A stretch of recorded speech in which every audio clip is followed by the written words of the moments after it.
Today is the day. In just 90 minutes from now, Jeff Bezos, his brother Mark Bezos, aviation icon Wally Funk, and our first paying customer, Oliver Daemen, will launch to space and back. It is a historic moment for human spaceflight and a future where millions of people are living and working in space. Today at Blue Origin, it's first human flight. The human need to explore is deep within all of us. Our ancestors crossed mountain ranges, sailed open oceans to map new lands, and sought out the unknown while always looking to the stars. We're curious, and now we're at a place where we can pioneer new horizons. Because Earth, this blue planet and all its beauty, is just our starting place. It's time. T-minus 10, 9, 8, 7, 6, 5, 4. Command engine start. 2, 1. And liftoff.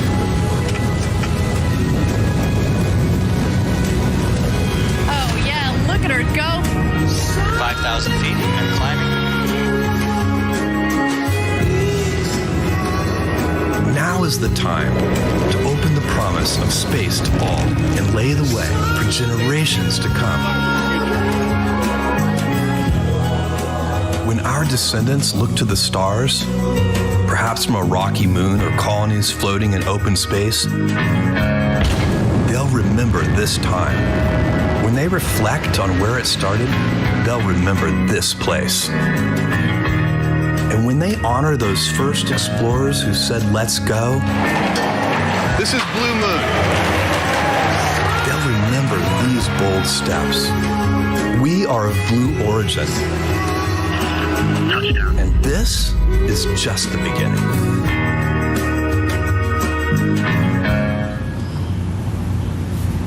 Good morning, everyone. My name is Ariane Cornell, and on behalf of everyone at Blue Origin, I am thrilled to welcome you to first human flight.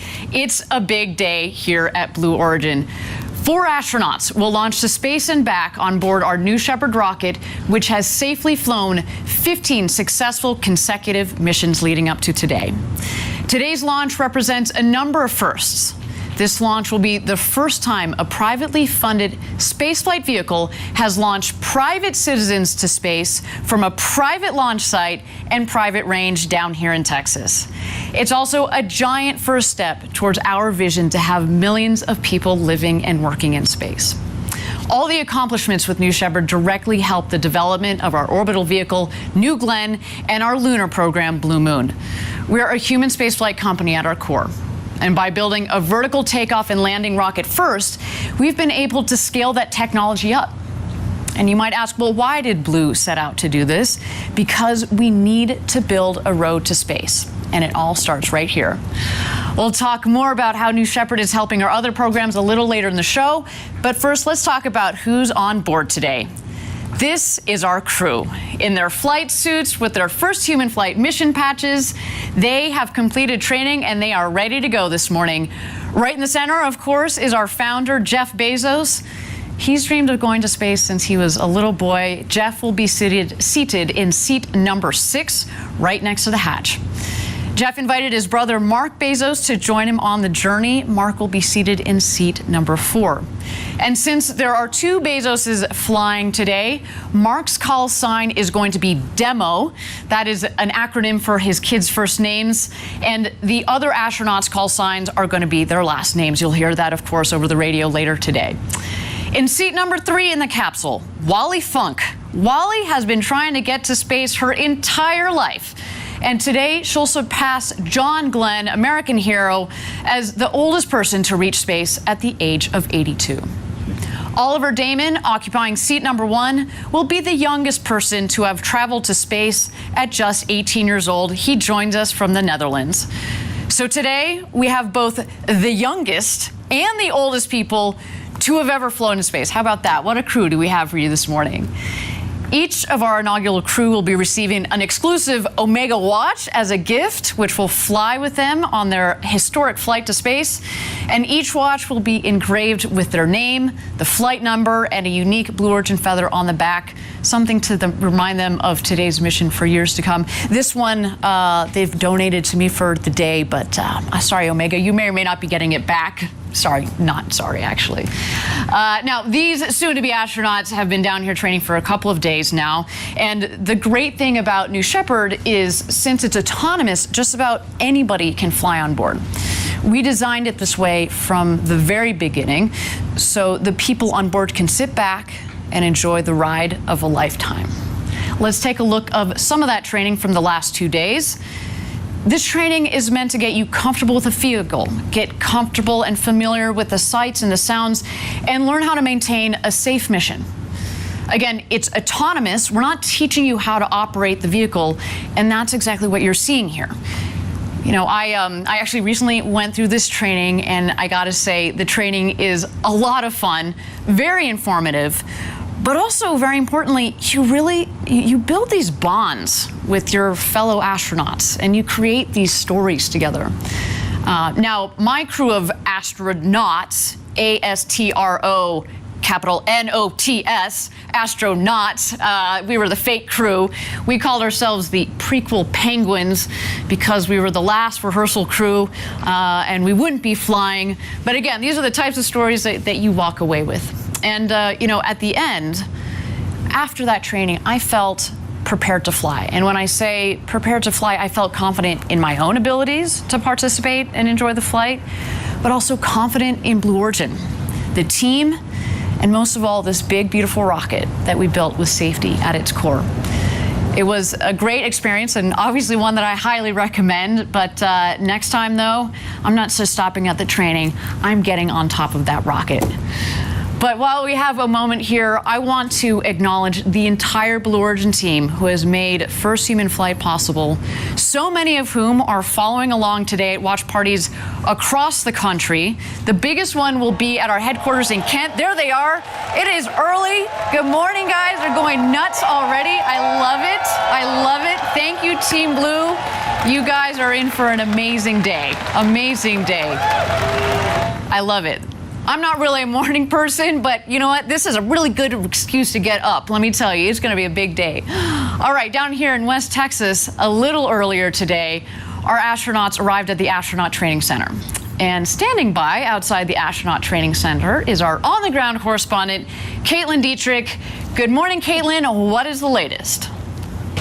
Good morning, Ariane. I'm here in front of the Astronaut Training Center, and I got to tell you, outside here, it is a beautiful day. It could not be nicer for a rocket launch. I'm looking right at the rocket on the pad here. We're all getting a little emotional and pretty excited. And at about T-minus 2 hours down here in West Texas, the astronauts arrived here. They got out of their truck and they walked into the training center. There was no frowns on any of their faces. Everyone was smiling. The energy was high. Wally Funk was basically skipping into the training center. I think they're going to have a good flight today. And what they're doing inside is just getting suited up in their flight suits. And they're going to do, final kind of mission briefings just to get kind of refresher here in the early morning hours. And then at T-minus 45 minutes, when they get the go to load, they'll walk right out this door, get into this Rivian, and be on their way to space.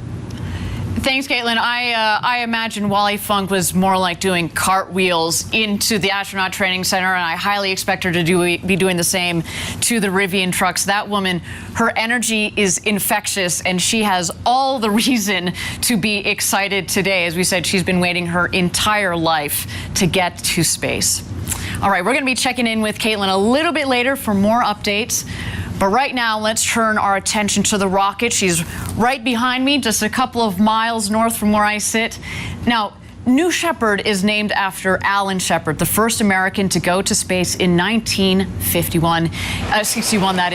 50 years ago. And earlier this morning, as you can see here, New Shepard left the barn and traveled to the launch pad to prepare to go to space and back. This time, of course, with astronauts on board, including our very first paying customer, Oliver Daemen.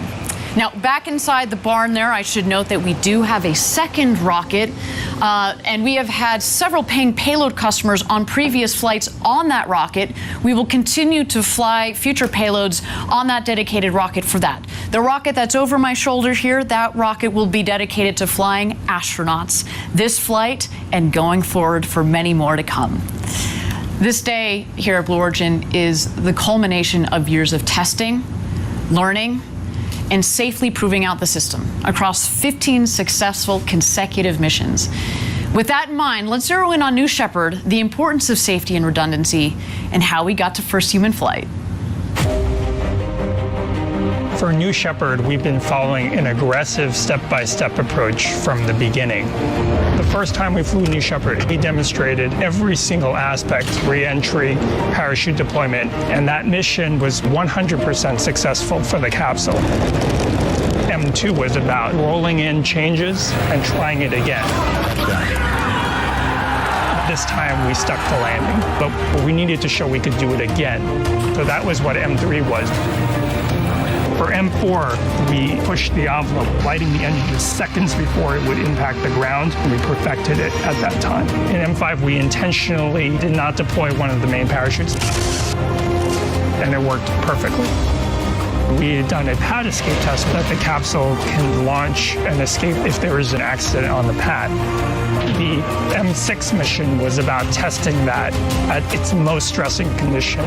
We ignited the solid rocket motor in flight and showed that we can recover the capsule safely. For M7, what we introduced was a new capsule design. M8 was just a repeat. And then the third escape test was to show that we could escape in space. So on M9, the capsule lit off its solid rocket motor and landed safely. M9 and M13, we are flying payload missions for customers, giving us even more and more confidence in the capability of the New Shepard system. 13 was a perfect flight, preparing for the M14 mission, another verification and check. We're ready for first human flight.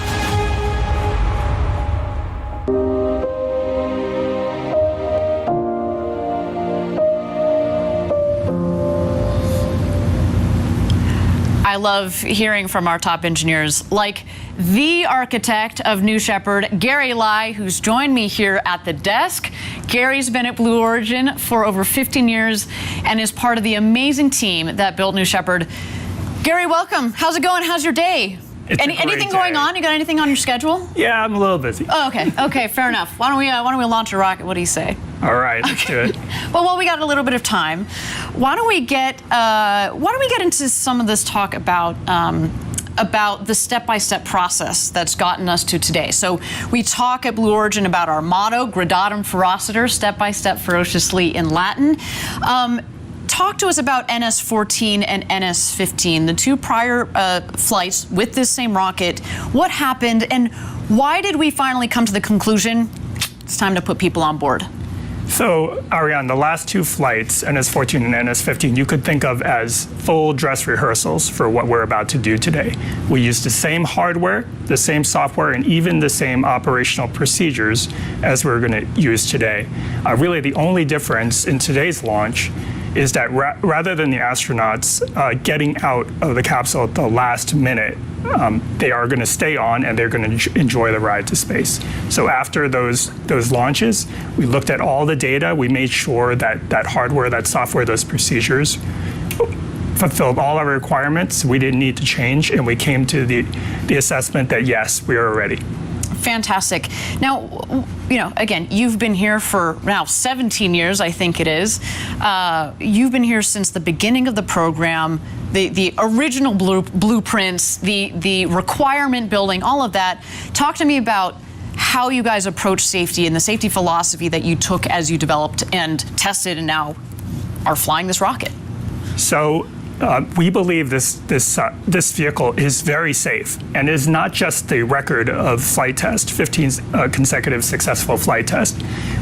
If it was just that, we wouldn't be able to prove it. The reason we know it's safe is because we have done so much more testing on the vehicle and the components on the ground.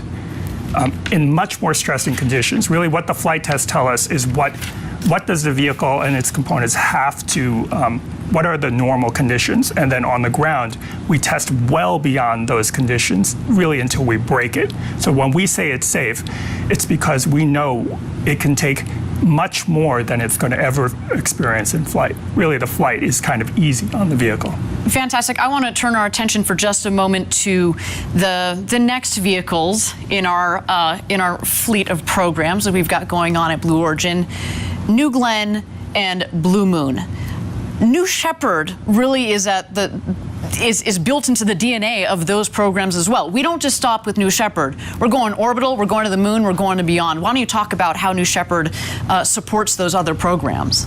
So New Shepard is just a part of the entire story of Blue Origin. Really, if you set out just to make a space tourism suborbital vehicle, you would not have built New Shepard. It would be overly complicated. We selected the architecture of New Shepard so that we could build a vehicle and technologies that would allow us to gain practice and develop those technologies for those other vehicles. For example, vertical powered landing. It's a very complicated way to land a vehicle, but it is very scalable. And if you are going to a place like the moon, you're going to have to do it. You can't land on the moon with wings. Deep throttling engines, you need that to land on other planets, and then also liquid oxygen and liquid hydrogen propellants. They're very high performing, the highest performing propellants they are, and you can also extract them from lunar water. So again, New Shepard, very important part of everything that we're doing here at Blue Origin.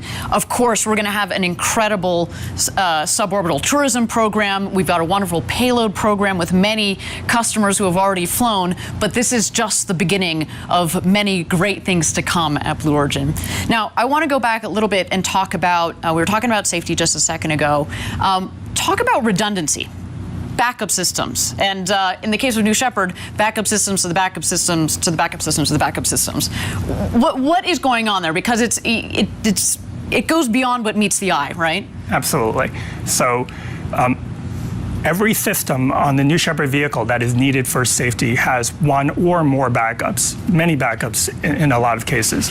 So let me give you some examples. So we've already talked a lot about the escape system, and that will activate, if in case there's something wrong with the rocket, it will activate and propel the crew away and land safely. We've talked about the parachutes. There are 3 parachutes. We've designed the vehicle to land if only one of those parachutes opens.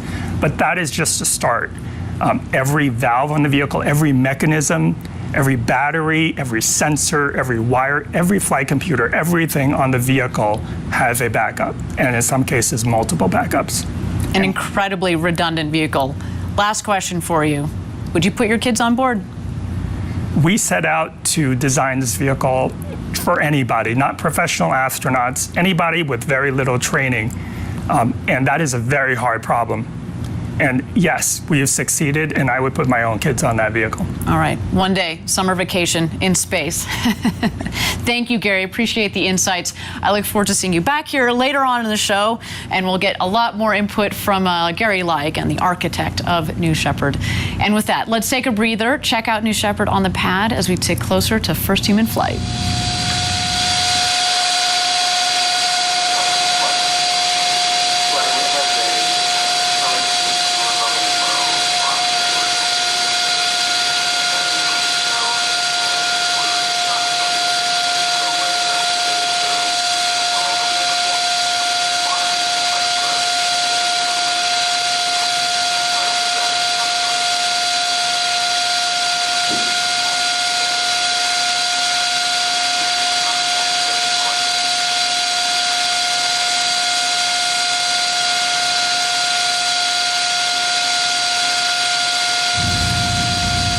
All right, everybody, if you're just joining us, this is Blue Origin's first human flight. We're down here in West Texas coming to you live. We are T-minus 1 hour and 10 minutes to go until Jeff Bezos, Mark Bezos, Wally Funk, and our first customer from the Netherlands, Oliver Daemen, rocket to space and back. The excitement is palpable down here at Launch Site 1 in West Texas. But I want to keep things moving for you. So why don't we take a closer look at the aforementioned astronauts, the Bezos brothers, Jeff and Mark. To see the Earth from space, it changes you. It changes your relationship with this planet, with humanity. It's one Earth. I want to go on this flight because it's a thing I've wanted to do all my life. It's an adventure. It's a big deal for me. I invited my brother to come on this first flight because we're closest friends. I really want you to come with me. Would you? Are you serious? I am. I think it would be meaningful. Have my brother there. I wasn't even expecting him to say that he was going to be on the first flight. And then when he asked me to go along, I was just awestruck. Seriously? If you're willing, if you want to. God. Yeah. What a remarkable opportunity, not only to have this adventure, but to be able to do it with my best friend. I love you. I love you too.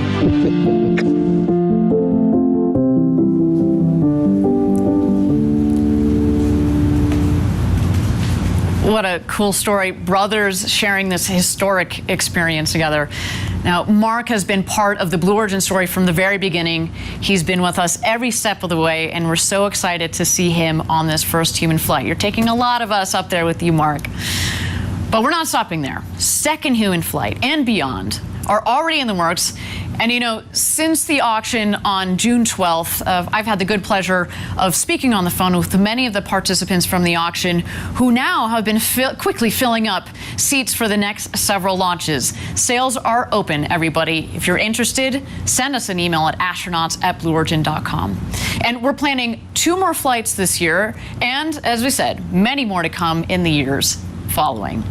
Folks, this is an authentic rocket ride. You're in the crew capsule, launching 100 kilometers up over the Kármán line, the internationally recognized line of space, and safely back to Earth. And what a crew capsule it is. Let's take a look. For your once-in-a-lifetime journey, you will travel past the boundaries of Earth's atmosphere and into outer space. Featuring windows that comprise 1/3 of the capsule's surface structure, the largest windows ever in space, you'll have a view of the curve of the planet and the vast darkness of the cosmos. Every detail of the capsule has been precision engineered for your safety and comfort, with reclining seats specifically designed to absorb the impact of landing and an escape motor that can safely propel the capsule from the booster rocket. At the apex of your flight, you'll experience weightlessness. Unbuckling from your seat, you're free to explore different perspectives from each window before your return to Earth begins. This is the beginning of a revolution in space travel, and Blue Origin is going to take you there.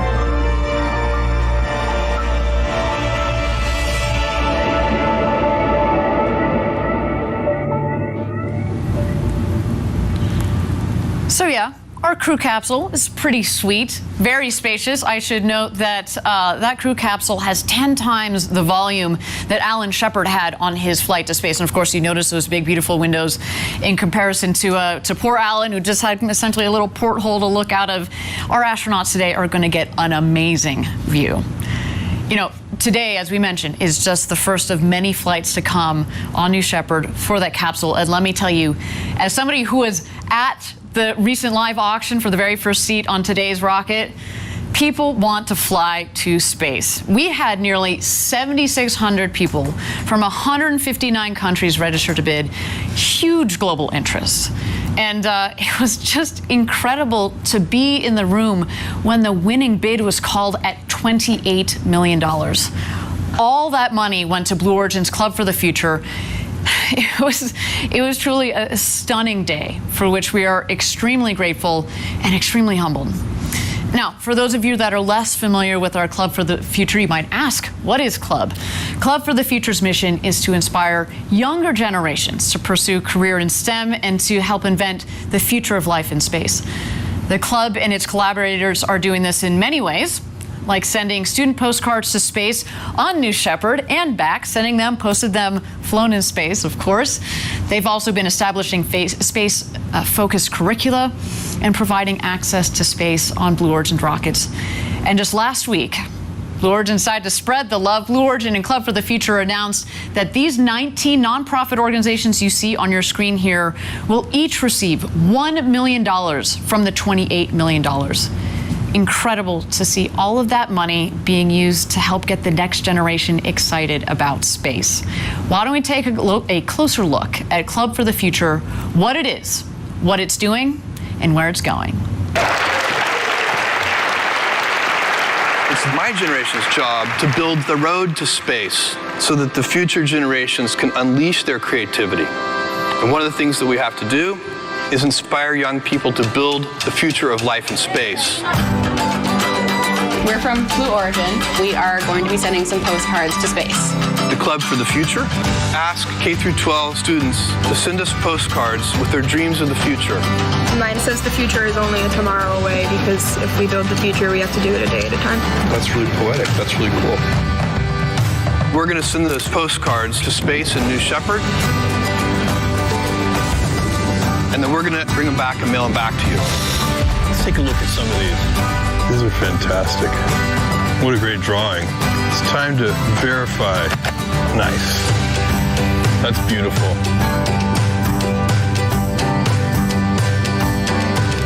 I'm interested in space medicine and space exploration, so I have a futuristic city with a rocket launching. Thanks for being members of the Club for the Future. The kids I talked to earlier, if they are representative of the current generation, we are in good shape. Big things start small. Let me tell you, the future of space is in very good hands. Guys, we're building the road to space, but the journey on it is going to be yours. And there are a lot of brilliant kids out there, so please keep up the great work, guys. With that, why don't we take a breather, check out New Shepard on the pad as she gets ready for first human flight.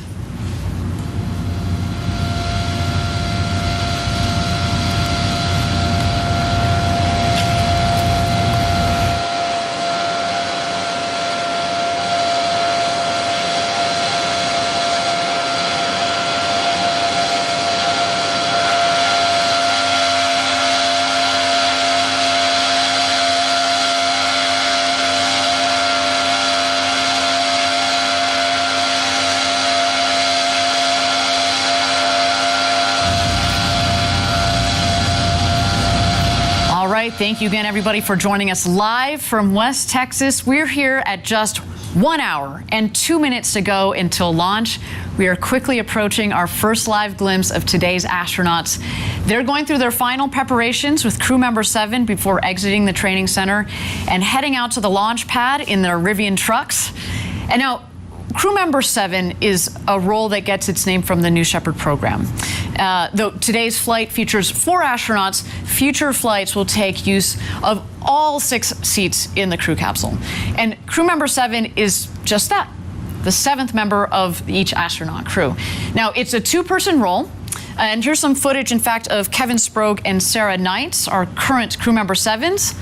We'll have that for you in a second here. So Sarah and Kevin don't go to space themselves, but they're critical team members that stay with the crew every step of the way, including as voice of mission control to the astronauts during the flight. So it's basically like they're in the capsule with our crew. And you're going to hear on today's flight, Sarah as Capcom or capsule communicator. And as I mentioned earlier, I've gone through astronaut experience training, and I can tell you the crew member 7 roles are essential. Kevin and Sarah met me as well as the rest of the crew that I had during training the evening that we arrived in El Paso, Texas, and we were in great hands, in their incredibly competent hands from the beginning to the end of our journey down here in Texas. So a special thank you to Kevin and Sarah for holding it all together for our astronauts. Now I want to introduce you to another critical member of our Team Blue, Audrey Powers. In her new role as the Vice President of Mission and Flight Operations, she recently joined us here at the desk for a chat about what it's like to arrive at this very special moment. Audrey, it's so great to have you here. You've been so important to the development of the company and this rocket, and I can only imagine, how are you feeling today? I'm feeling very, very excited. Yeah. We had an amazing flight readiness review yesterday, and the team is just so pumped. Awesome. Yeah. Well, so this is not the first time our viewers have met you. On the last flight, you were one of our, what we call astronauts, spelled ASTRONOTS. Yep. What was that experience like going through the training and being one of the astronauts? Well, I was actually there working. I was not just having fun. Right. No, we know I was going through the training to really see how it had progressed over time. A number of us did a review of the training early on, and I'll say that our training has reached such a really great spot for the astronauts. Our human factors team has provided a lot of input. Our CM7 team has spent so much time really focusing on what is important for them to first safely get through the experience and then just really enjoy their time up there. So it was vetting the entire experience and making sure that we cover the right aspects of it. Right. So I also got to be an astronaut, but I didn't get to do the next kind of critical step, which is getting inside of the capsule on top of the rocket when it's fully fueled, fully loaded, like we did during our last launch and last webcast. You were one of two. You and Gary Lai went in there. What was that like when you went in there and the hatch was closed? What is that feeling like? Yeah, the entire tower operation of astronaut load was just a very sensory experience. And we walked through the sequence a couple days in advance just to rehearse everything, all of the movements. But on launch day, we got out of the cars and we're standing at the bottom of the tower, and you could hear the vehicle venting. And when you looked at it, there was frost coming off the side, like you see sometimes in movies. And it's just this overwhelming sense of this thing that is waiting to launch, and we're kind of holding it up, you know? Right. So there was a great sense of urgency that didn't exist on the days that we rehearsed it. And when we got up and finally ingressed and strapped into our seat, there were a lot of things. It was very mechanical because of the training that we had gone through in the simulator. And we sat down and strapped in, and it wasn't until then that you're waiting for the crew to do the checks and empty out the cabin of the various equipment that you kind of look out and you realize like how high up you are, where you are. Yeah, and you could feel the vehicle swaying a little bit on the launch mount, like that rocket is ready to launch. And when it closed, I remember thinking before, like, oh, I'm going to have all these clever things to say to Gary, you know, because we've worked together for so long, and like I couldn't think of anything. It was just like, I want to go so bad, you know, like can you lock the hatch from the inside? We were wondering if you guys were going to do a little stowaway situation. Sorry, there are cameras. I know. Saw you. Yeah. So it was just this really rich sensory experience being in there from all angles. Yeah. Well, so you are now head of New Shepard Flight and Mission Ops. Mm-hmm. What does it feel like this day that we're actually putting people on board and we're closing the hatch and we're keeping the people in the capsule to go to space and back? What does that feel like?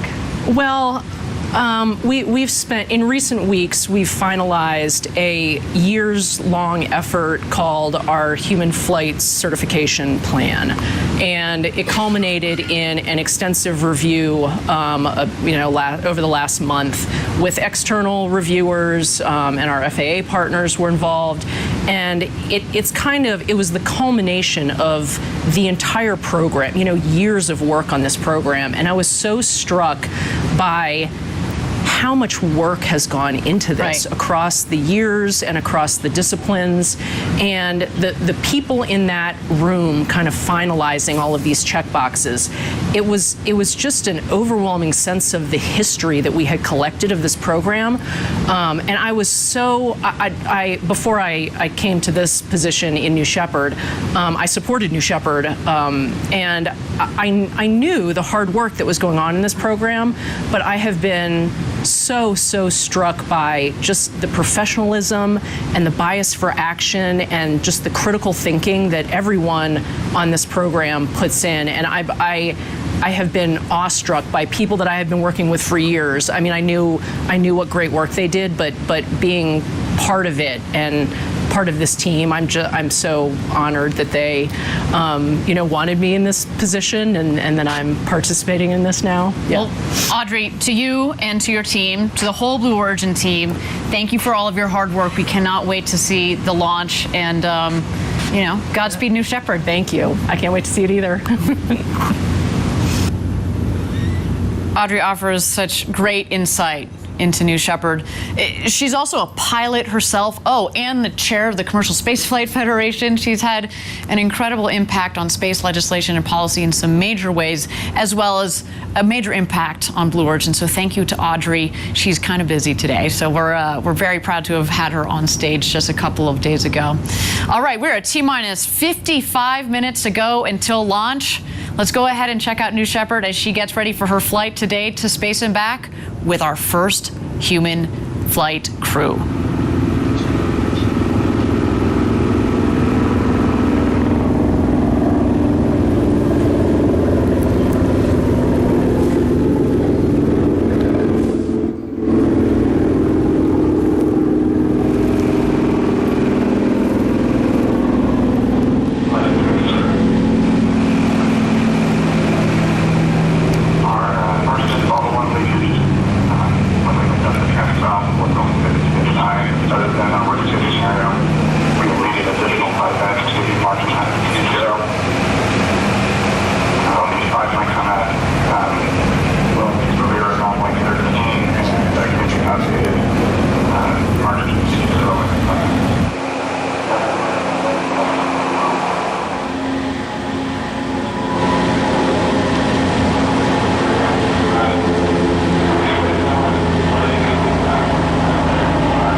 Thank you, everybody, again for joining us live from West Texas for Blue Origin's first human flight. We are at T-minus 52 minutes to go until launch. Right now, our 4 astronauts are inside the astronaut training center.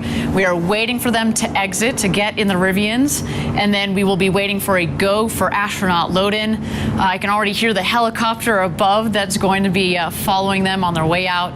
Now, that astronaut training center, what we have in that training center is basically it's a classroom, but I'd say the centerpiece of it is a beautiful crew capsule simulator. And it's a really cool simulator.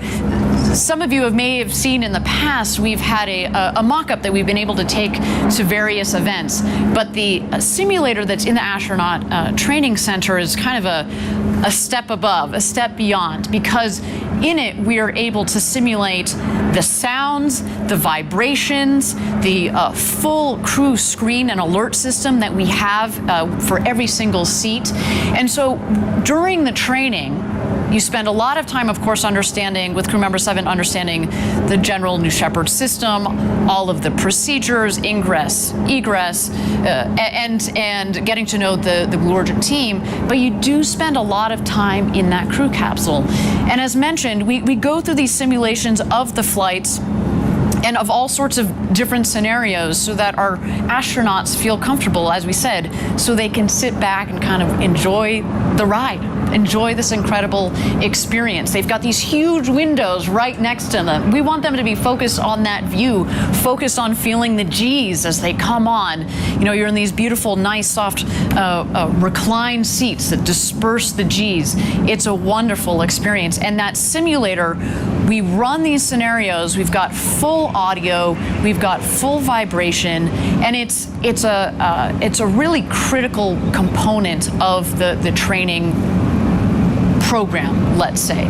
Now, we also, of course, we will take them out to the pad the day before launch. We want them to walk up the crew access tower.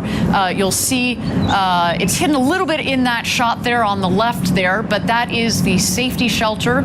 So we'll see as the astronauts drive out to the pad itself, they will ascend the stairs, the set of stairs on the left. They'll take kind of a bit of a timeout in the safety shelter. The crew member 7, Kevin Spro, will go out to the across the bridge there to the tower that's in the center of your screen. He will be working with the tower crew there, make sure everything is set and sorted to go for our astronauts. He will then go back to the safety shelter and get the astronauts and get them ingressed into the capsule.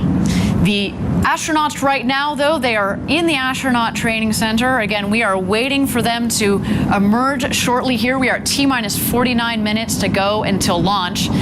Again, they are going to be entering into their Rivian trucks and heading out to the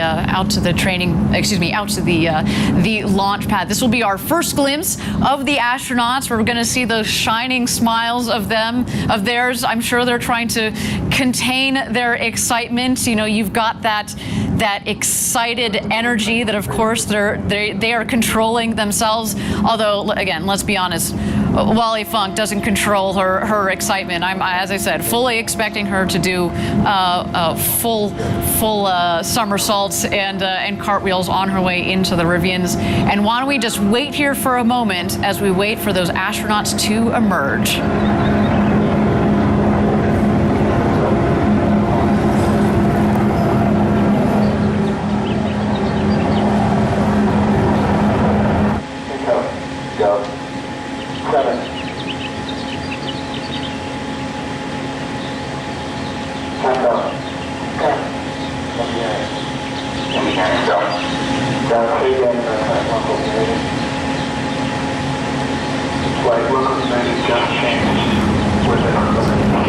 Thank you again, everybody, for joining us live for New Shepard's first human flight. We are waiting for our astronauts to emerge from the astronaut training center. We've got our on-the-ground correspondent, Caitlin Dietrich, who is just outside of the training center. Caitlin, what's going on out there? So you can really feel the energy start to build now. We've just heard that everything's continuing nominally towards launch. The countdown is moving forward. We've got our helicopters in the air waiting to capture our astronauts as they take their Rivians to the launch pad. The sun's coming up. It's a beautiful morning. Our teams are going to be standing on the road, hooting and hollering as the astronauts drive by on their way to the tower. And I'm starting to get goosebumps over here, and it's a little bit emotional. But we'll be back in just a couple minutes, and we'll watch these astronauts as they head out into their truck and on their way to space. Fantastic. Thanks, Caitlin. We'll send it back to Caitlin in a moment here as we wait for those astronauts to emerge from the astronaut training center. You know, I'll tell you, the last thing that they do before they exit the training center is there's this special coin ceremony. It's a challenge coin that's given to each one of the astronauts for them to take in their suit up to space and back. It's a military tradition, but it really makes you feel like you are part of a team. And what a team to be part of. What a crew to be part of. Only New Shepards astronauts are going to be able to get these coins. You only get the coin if you get to go up to space and back. And these astronauts, again, have completed their training, and they are ready to become the next set of international astronauts. So again, we're waiting here for just a moment while we wait for the astronauts to emerge from the astronaut training center. We are at T-minus 46 minutes to go until launch.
again, everybody, for joining us live for New Shepard's first human flight. We are at T-minus 45 minutes, and here the astronauts come.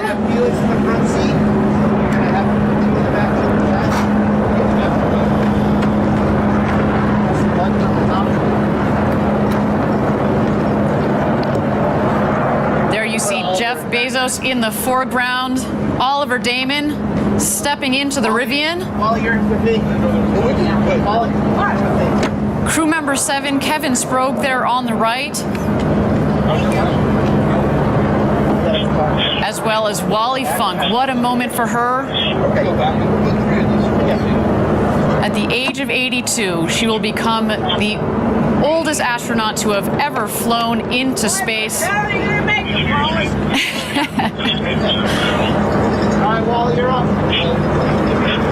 And there she is, loading into the Rivian. Wally was part of the Mercury 13 program back in the 1960s. The program to train women to go to space that ultimately was canceled. But now it is her moment. Today is an incredible day for her.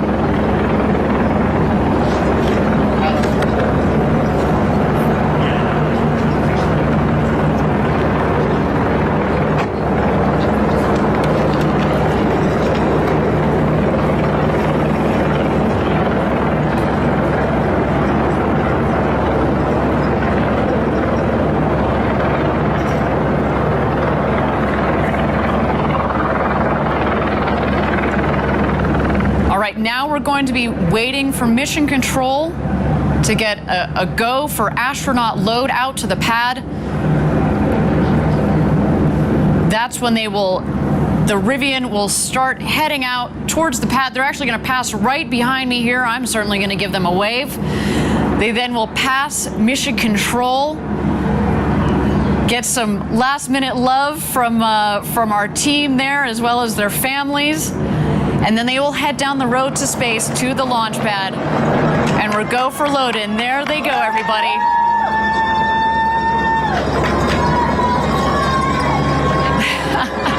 What a moment. You can probably hear our team already losing it down here. We are super excited. And there they are. High fives from everybody. What an incredible moment. They're coming over here just behind my right shoulder.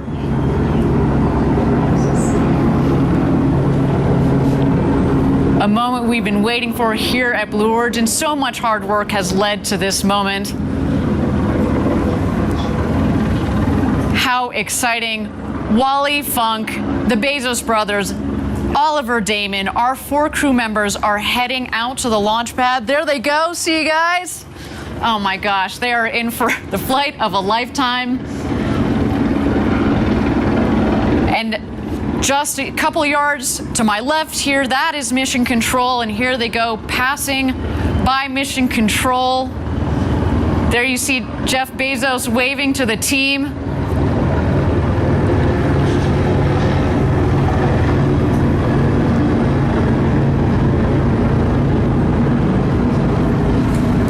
Hang a left there as they head down the road to space. Now, while we watch them travel down that road to space, they've got just a couple of moments. It's a long 2-mile road there. We've got a couple of moments. Why don't we meet aviation icon Wally Funk? You're in zero gravity for 4 minutes. You come back down. We land gently on the desert surface. We open the hatch and you step outside. What's the first thing you say? I will say, honey, that was the best thing that ever happened to me. I've been flying forever, and I have 19,600 flying hours. I have taught over 3,000 people to fly, private, commercial, instrument, flight engineer, airline transport, gliding, everything that the FAA has, I've got the license for. And I can outrun you. Back in the 60s, I was in the Mercury 13 program. They asked me, do you want to be an astronaut? I said, yes. They told me that I had done better and completed the work faster than any of the guys. So I got a hold of NASA 4 times. I said, I want to become an astronaut, but nobody would take me. I didn't think that I would ever get to go up. Nothing has ever gotten in my way. They said, Wally, you're a girl. You can't do that. I said, guess what? Doesn't matter what you are. You can still do it if you want to do it. And I like to do things that nobody has ever done. We're going to fly you up into space on the very first flight. That's your I can't tell people that are watching how fabulous I feel to have been picked by Blue Origin to go on this trip. You're going to be an astronaut. Oh, finally! And I'll love every second of it. Woo! Ha-ha! I can hardly wait.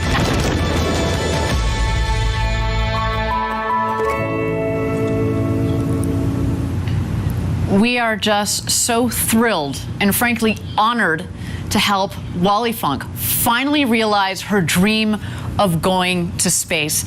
Now, recently I was lucky enough to spend a couple of moments with her right here at the desk.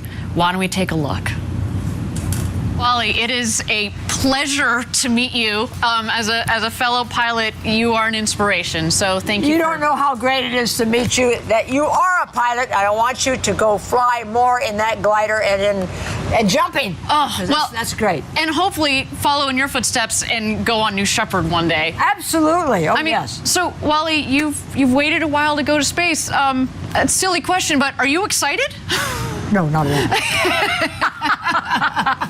Of course. Since I got on the airplane and I got to fly the airplane and get here and meet all of you, this is so fantastic. What do you on launch day? What do you think is going to be the most exciting thing? What are you looking forward to the most? Lift off, climb, undo, and be able to move around in the if there's room. I want to do a lot of stuff because I've done that in other situations. And you were just telling me a second ago, you're going to take your camera up there and you've got a postcard that you're going to take a photo with. That is what's going to be on the window when I go up, and then I'm going to take a picture of it with the Earth behind me. That's such a beautiful photo of you and the American flag back there in your flight suit, and that's going to be a spectacular photo. So, you know, this is probably, I imagine, your first time down here in West Texas at our launch site? Absolutely. What do you think? No, I used to be in Texas and teach. I think everything's fantastic. I mean, I've been treated so well, and the food is so great. I can't believe it's coming from, I don't know, California. Right. And you're lucky to be here with all these friends and the people and see what's going on. Absolutely. Well, so, Wally, as I said, you've been an inspiration to me. What would you say to the next generation of young people that are out there that want to go to space? Well, I've talked to young people all my life.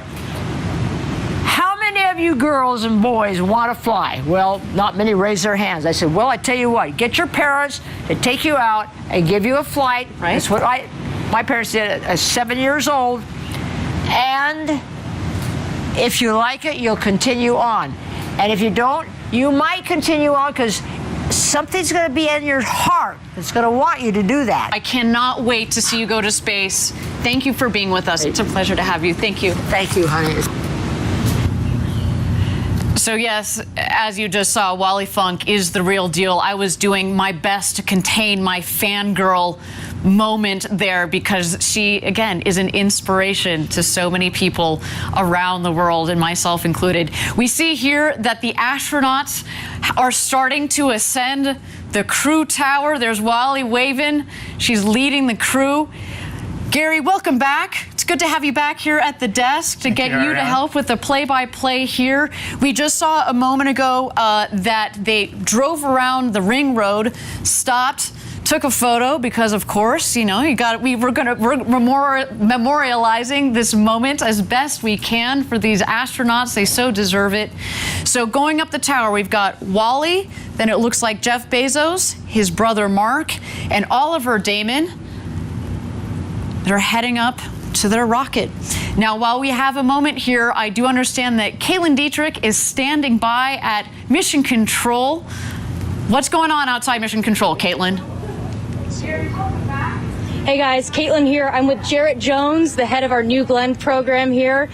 Jarrett, how are you feeling today watching the launch here from Mission Control? Excited, awesome. This is amazing. It's just incredible. You could only dream about this day. And you know what, Caitlin? It's not lost on me and probably many of the viewers that today is like July the 20th, the day Neil Armstrong, who also graduated from my alma mater, Boiler Up, stepped on the moon and made history. And we're doing it at New Shepard and Blue Origin, doing our first human launch. And it's just amazing. And the reason I'm excited, but also focused, is that there's quite a bit of technology transfer from New Shepard to New Glenn. Everything from the BE3 engine with the locks and the hydrogen, all the way down to our landing gear. I mean, this is an exciting day for us, and I'm just excited. I don't want to take the spotlight away. It's about New Shepard, and I'm just very proud of this team, and then Blue Origin as a whole. I mean, just amazing day, Caitlin. Well, we like to say that New Shepard is basically the second stage of New Glenn, so you're kind of seeing the second stage fly here today.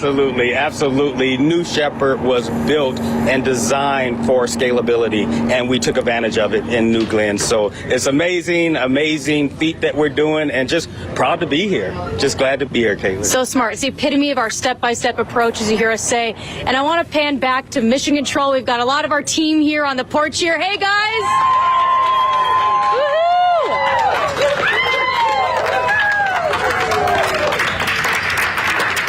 We are so excited. We saw the astronauts fly by here just a second ago, and right in that room is some of the world's most brilliant engineers flying this rocket today. And I don't know about you, but I'm starting to get a little bit emotional.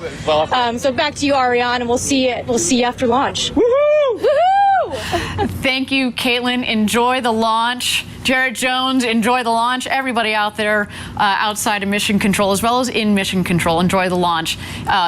Gary, we talked about it a little bit earlier. Caitlin touched on it just a second ago, how basically New Shepard is being scaled up to New Glenn. Tell me how you've thought about that, because you're part of, obviously, New Shepard, the architect of New Shepard, but you've been part of thinking about the broader roadmap, if you will, that Blue Origin has. That's right. New Glenn is a scaled-up version of New Shepard. It does use different main propulsion for the first stage, but the second stage of New Glenn, that engine is a derivative of the BE3 engine that's flying New Shepard today. And the techniques for vertical landing, which we perfected with the New Shepard vehicle, are going to be applied to the New Glenn vehicle. We have very high confidence that the very first launch of New Glenn will stick that landing on the ship. We would not have that confidence without the New Shepard program. Absolutely. And Jarrett Jones, again, who leads that entire New Glenn program, he has a big job, but he's gotten a lot of help. He's kind of gotten this catapulted help from the development and now the operations and flight of New Shepard. I should note that New Glenn will also carry humans one day. We build all of our programs from the very beginning with the intent to put people on board.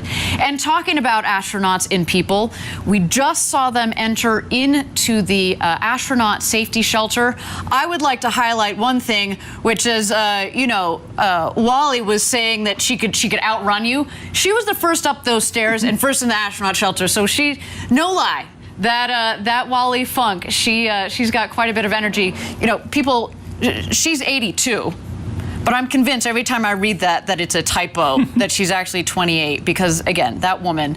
All right, Gary, why don't you tell us a little bit about what's happening in the shelter? Because we should remind our viewers that on the last flight that we had, we basically did a full-up rehearsal of what we're doing right now. You were part of that astronaut crew that we had. What happens in the shelter? So the shelter has two main functions. It's a shelter in case of some kind of emergency. If they need to evacuate the capsule very quickly, they can go across the bridge only about 75 feet and be in this shelter very fast. It is fireproof. It can handle a whole set of anomalies that might happen with the rocket. You see those blue tanks against a wall? The shelter has its own air breathing supply in case of a fire outside. It also has communications. They can talk directly to Capcom from there. Right now, they are just waiting for the go-ahead from the pad crew that is preparing the capsule to start astronaut load. Fantastic. And you see there in the foreground in the black suit, that is Kevin Sprague, our crew member 7, as well as Wally Funk seated on the left, soon to become the oldest person to have ever flown in space. Then going clockwise here, Oliver Daemen, soon to be the youngest person to have ever flown in space at the age of 18. He comes to us from the Netherlands. A special shout out to our international viewers, especially those in the Netherlands. Hello, everybody. You should be very proud of your countrymen there. Then we have, of course, Mark Bezos, brother to Jeff Bezos, our founder, in the cowboy hat. He is a true Texan at heart. You know, we call it the ranch down here. We like to incorporate that into a lot of what we do and the spirit that we have down here at our launch site 1. All right, they are leaving the astronaut safety shelter here.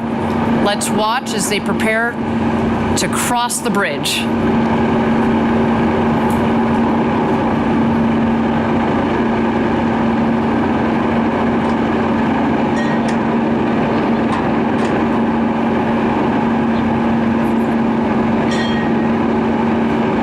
What a moment.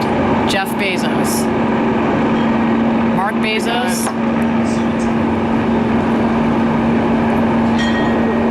Wally Funk, and Oliver Daemen. Ring the ceremonial bell, making some noise on their way to get into the crew capsule. Kevin, the crew member 7 that you see there in the black suit, he is now going to help them ingress, get into the capsule, get situated in their seats, and of course help them get buckled into their harnesses and go through any final safety checks before closing the hatch. I mean, we should note though, Gary and I have both been through the astronaut training experience. It's a 5-point harness. By the time you're done with training, you can do that upside down, backwards, with your eyes closed, inside and out. I mean, you definitely understand how that works, and you're going to need to, because when we come back, when you get back into your seat from 0G, that's very important. Let's watch here as they cross the gantry, taking some final photos. We've got our photographer there, Felix Koons, a brilliant photographer who's taken those beautiful shots of the crew that we saw earlier. And there they go, into the crew capsule. Gary, do you want to talk about the hosing and the piping that you see going into the hatch? So that is just a cabin environmental control system. While it's on the pad, before we seal the hatch, we want to make sure the air is fresh and air conditioned in there. That hose will be removed, obviously, during hatch closure. And so what they're doing now is just one by one entering the cabin and getting fastened, and then they will go through a series of comm checks with Capcom. Fantastic. There's Wally Funk in seat number 3 there. Oliver getting situated in seat number 1. I'm starting to shake a little bit. I mean, not only, again, have we practiced this, and not only on the last flight did we have a full astronaut rehearsal like this, but it's different. We've done, again, 15 consecutive missions to get to this point. But it's so much different when you put people on board. But again, so much testing, so much design, so much thought, and incredibly well-trained Blue Origin team that's supporting these astronauts, our first crew on New Shepard. Just wonderful. We are ready for today. Now, we are standing by here for Capcom to welcome our crew into the capsule. Let's stand by for some audio there. There's our mission control.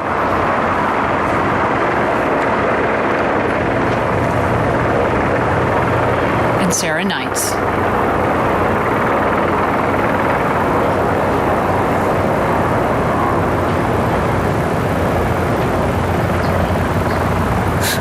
Sarah Knights, again, she has this incredible...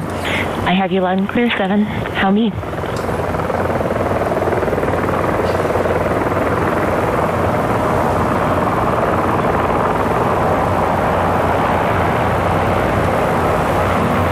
Here comes Kevin. Kevin will help you out. Here comes Wally.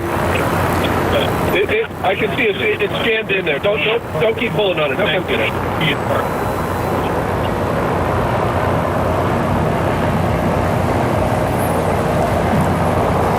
So again, we've got Capcom's Sarah Knight. She's one of our crew member 7 on the left.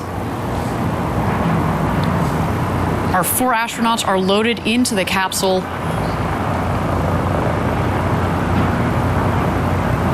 There is Wally Funk in her seat, as well as Mission Control. Talk about locked and loaded. This team is really, I mean, you've been in Mission Control during these launches. What is that like? So at this point in the procedure, everybody is incredibly focused. They're true professionals. They are looking at the data, they're following procedures. There's really no distraction. You can hear a pin drop in that room unless they're working an issue. And as you saw in that picture, we run a very, very tight ship here at Blue Origin and on the new Shepard program. That picture of the front room of Mission Control, that is all the people that are operating the rocket at this point, in terms of pushing the buttons to make things happen, in addition to the pad crew. There you see, we've got crew member 7 that is making sure Wally's harnesses are all tight and snug there. You know, to your point about crew, Gary, I mean, we talk about designing an autonomous vehicle that launches and lands and we reuse, but we've built also the operations to also complement that, to lower the cost of accessing to space, because that's at the heart of building this road to space. So we've built it so that it's an efficient vehicle, efficient operations. Absolutely. So in addition to that front room, which is really just a half a dozen people and some backups to relieve them in case they need a break, there is an engineering back room right behind that room. It's the size of a small conference room, really, and it consists of engineers that are there just in case there's an anomaly that needs investigation. But you can actually see it through those back windows. That's it. That is all that is needed to launch the Shepard. We have some support staff on call in Washington State in case of an anomaly, but for the most part, that's it. And we architected it that way. So look, yeah, catch Wally. Yes. She was waving at you, Gary. Oh, and is that? I think that's the postcard that she promised everybody she was going to be bringing up to space with her. So not only is the crew ready, but we've got the props ready. We've got the photo shoot all set up. But getting back to the crew and crew operations that we've set up, as you said, lean and mean, but also, we talked about it earlier, in addition to the safety and critical to safety are redundant systems. Backup systems, backup to the backup. And, we were talking about the team that we have back in Kent. So that is part of it. It's not just in, let's say the mechanical systems, the engineering that goes into the capsule, but from an operational standpoint, we've built that in from the very beginning. Some beautiful shots there of the capsule.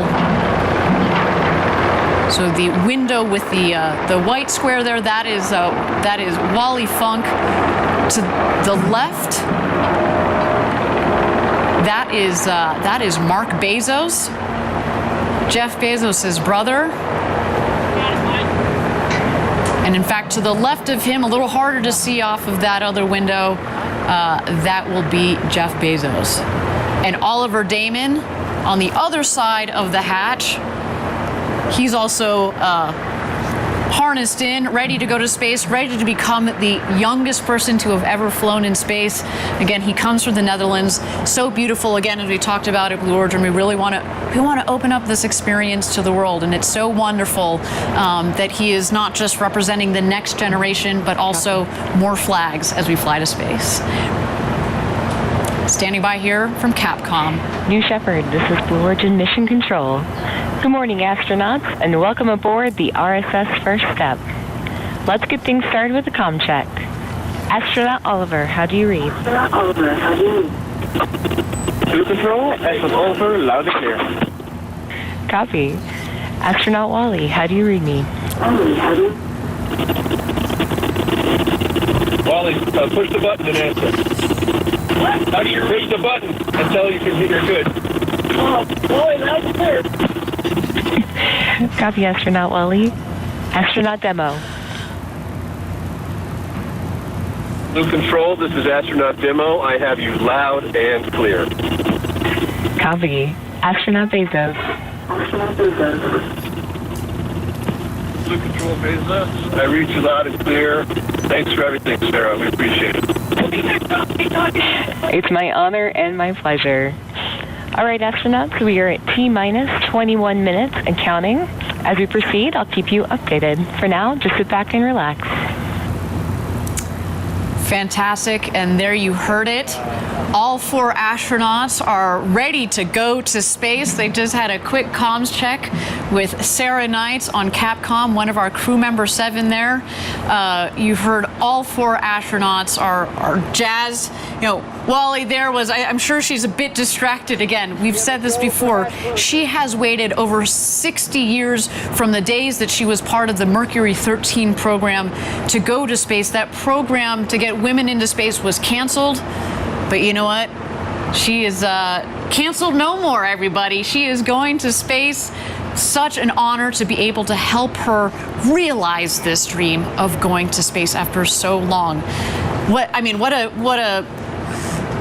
moment, what a woman that really personifies perseverance and pushing through it.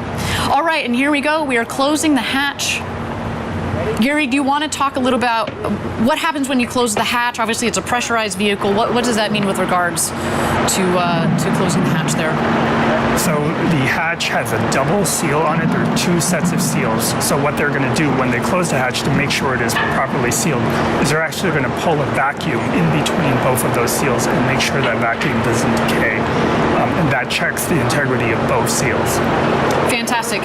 Now, I understand that we've got Caitlin Dietrich again on the ground. We've got an update from her. Caitlin, what's going on? She's almost ready. So let's hold off on just a moment for our update from Caitlin Dietrich. In the meantime, let's watch here as the tower crew continues to close the hatch, make sure that the pressure seals are all ready to go. There we see Mark Bezos giving the thumbs up. There's Jeff in the background waving. What an experience to do with your siblings, your best friend. What a day for this 4 crew. Gary, we mentioned again that you have gone through the astronaut experience. You went through it. Actually, here we go. I think we've got Caitlin. Just a moment, Gary. Hold that thought. Caitlin, what's going on out there at Mission Control?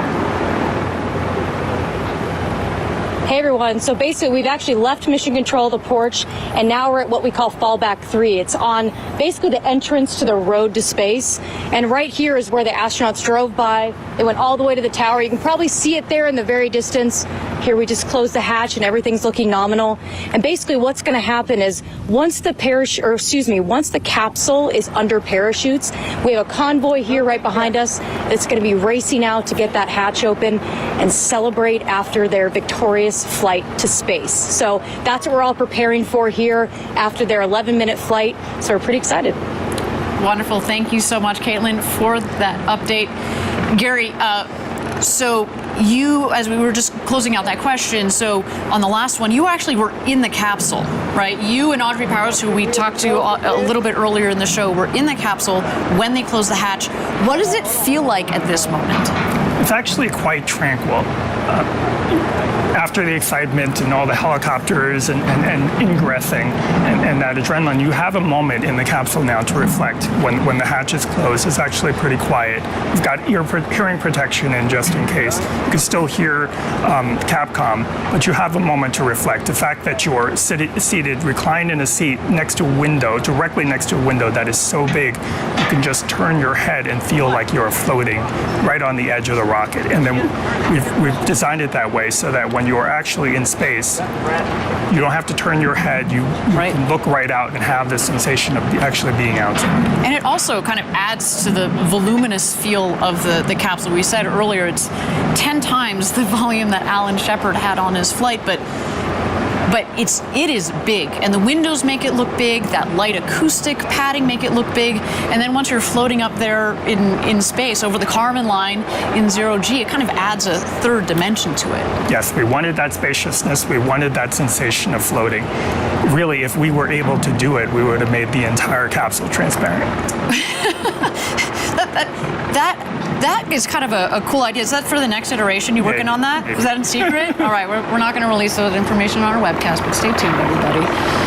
All right, we're going to toss it back to Capcom. I understand that we've got a special message from Christina Bezos, sister to Jeff and Mark Bezos.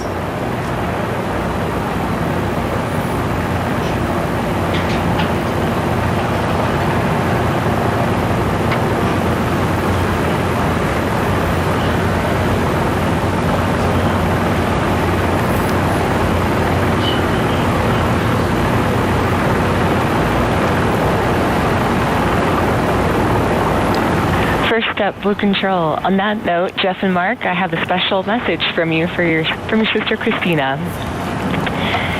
Steve and I are so excited for this monumental launch. Jeff, this is something you've dreamed of your whole life, and your passion for space is infectious. Mark, you're the best champion when it comes to encouraging us in our adventures. As you buckle in, I'm reminded of when Jeff was Captain Kirk, Mark, you were Sulu, and I took the role of Lieutenant Uhura. We would battle Klingons while firing torpedoes, all the while dodging in and out of traffic and praying that we make it to our destination safely. Mark, be prepared to fire those torpedoes if ordered to do so. Now hurry up and get your asses back down here so I can give you a huge hug. We love you, and Godspeed, New Shepard.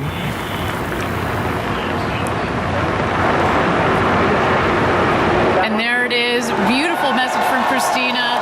There is our Kent headquarters going nuts as they should. A big day for our whole Blue Origin team. It's early out there on the West Coast, but they wouldn't miss it for the world. Look at them. So amazing. Again, what a day for the entire Blue Origin team, for these crew members that are on board, for their families that are here, that have been supporting each one of these people's dreams to go to space. Just incredible. And, you know, we are sitting here at T-minus 15 minutes to go until launch. We are in a brief hold here, but why don't we meet Oliver Daemen, one of those astronauts, again, our first, very, very first paying customer, and soon to be the youngest person to travel to space at 18. Let's see Oliver. I think it's the ultimate dream for so many people to go to space. I guess my first memories of space were Thunderbirds. I was a big fan of that. Watched every single episode there was. That was like the big thing with like the rockets and everything. Oliver, is this your first look at the vehicle? Yeah. It's so cool to go with this crew because Wally is like one of the best pilots ever and has such an amazing life story. Of course, Jeff is one of the best businessmen ever and a great visionary. And Mark is a firefighter and has such an amazing track record over his life. I feel responsibility because I'm the youngest in space, and to get more people interested in space, and not even just space, but science, would be such an opportunity for me to do. When I touch down and I get out of the vehicle, I think I'll be just speechless. Now, Oliver also has his pilot's license and will be studying physics in college, and in just a bit he'll officially be an astronaut. But Gary, did you talk to Oliver? I did. I had an opportunity to meet him. Did you start recruiting? Did you get on that? What are you doing sitting here? Come on, man. We were like that guy. Not only is he going to study physics, but also innovation. So we can only imagine what is in store for Oliver in the years to come. But I can tell you what is in store for him in the next couple of minutes here. He is going to go to space over the Kármán line, up 100 kilometers up the internationally recognized line of space, and he is going to come back a freshly minted astronaut. Cannot wait for that. Now, we are at T-minus 15 minutes to go until launch. We are in a brief hold here, and while we're in a hold, why don't we turn it over to New Shepard and watch the rocket as she gets ready to take these 4 astronauts to space and back.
not fucking this up today.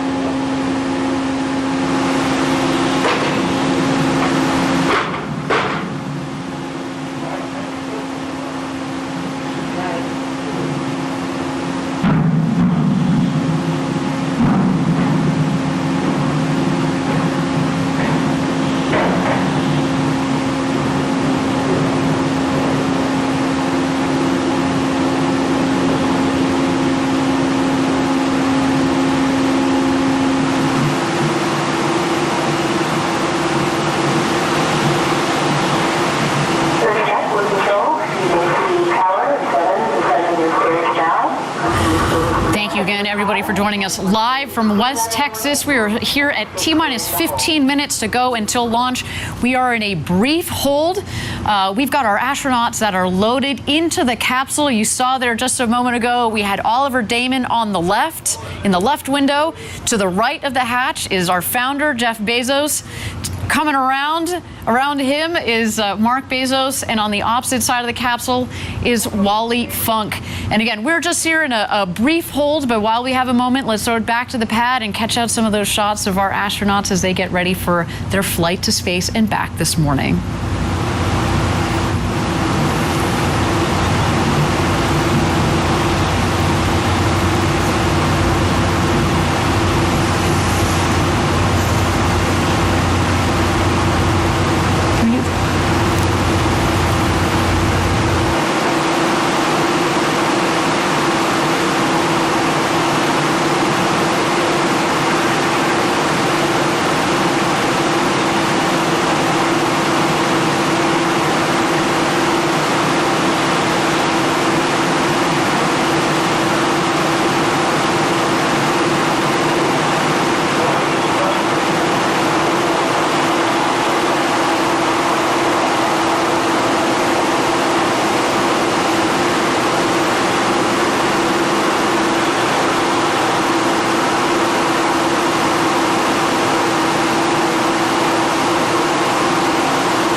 Again, everybody, for joining us live from West Texas for New Shepard's first human flight. We are at T-minus 15 minutes. We are in a brief hold here. This is okay. I mean, to say, Gary, you can appreciate this. We spent years designing this rocket, months and months designing the mission, and if we need to take a couple of minutes more to make sure that the team is aligned, that we're all set and sorted, that our astronauts are happy, that the weather both on the ground and up aloft is within green zones, then we're going to do that. How do you guys think about holds when you're in mission control? What is happening right now? There's really two kinds of holds. There might be a hold while they investigate an anomaly, and very often that is not the case, though. There are sometimes holds just to catch up in the timeline. The thing about New Shepard that's distinct from orbital vehicles that you might have seen is that we don't need to launch at a precise time to meet some launch window because we're trying to intercept something in space. We have a lot of time. We can take our time. It's better to pause and hold if there's any reason to, if there's a sensor reading that you want to investigate or you just want to catch up in time. So that's why we tend to take these holds. Otherwise, we bias to launching as soon as possible so we don't otherwise have a lot of buffer in the normal count. Absolutely. So again, well, actually, now I understand. The hold is lifted. Yeah. So it sounds like that we have gotten the timelines all aligned, our teams are all sorted, and we are continuing our countdown. While we have a moment here, again, let's throw it back to the pad, check out our astronauts in the capsule as they get ready for their launch to space and back this morning.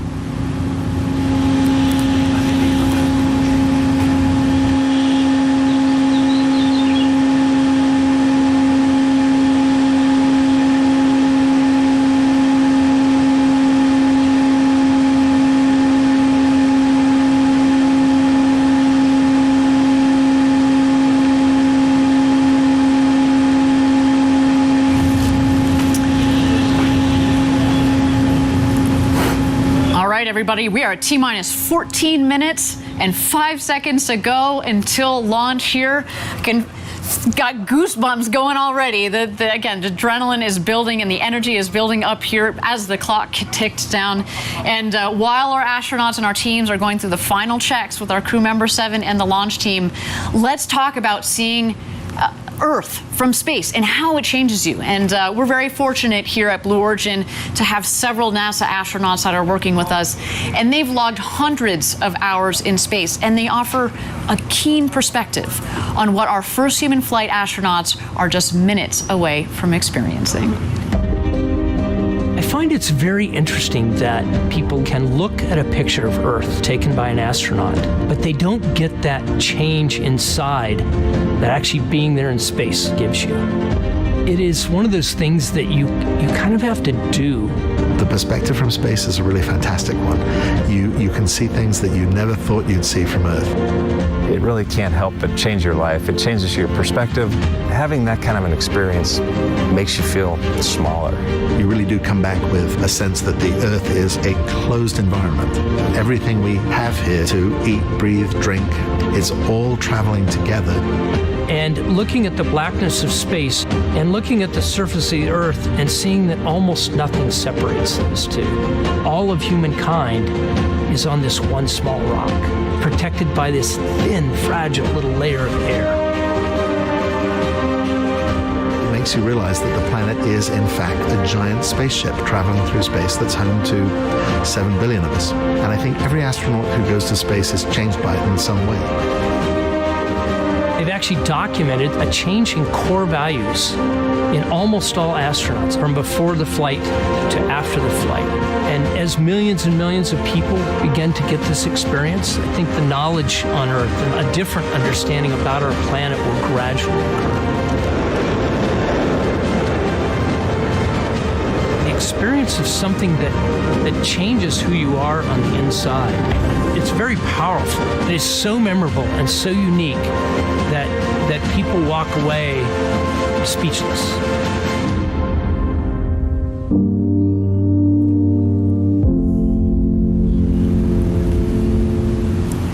Incredible stuff. I hope one day I get to experience that. And I know obviously the 4 people that are on top of that rocket are about to do that. Gary, do you want to talk to us a little bit about today's flight profile, how they're getting up to space over the Kármán line and back home down here to West Texas? Absolutely. So T-0 is the time that we... Actually, Gary, if you don't mind standing by, I understand that we are ready for our go, no-go poll. No. This is the flight director. New Shepard is go for launch. Booster, commence thermal count. Wilco flight. Controllers, drop UHF voice.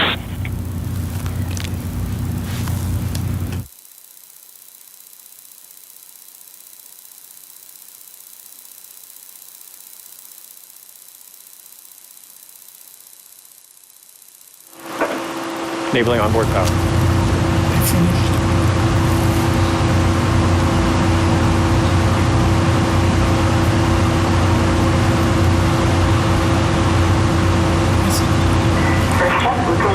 All right, thank you everybody for joining us again.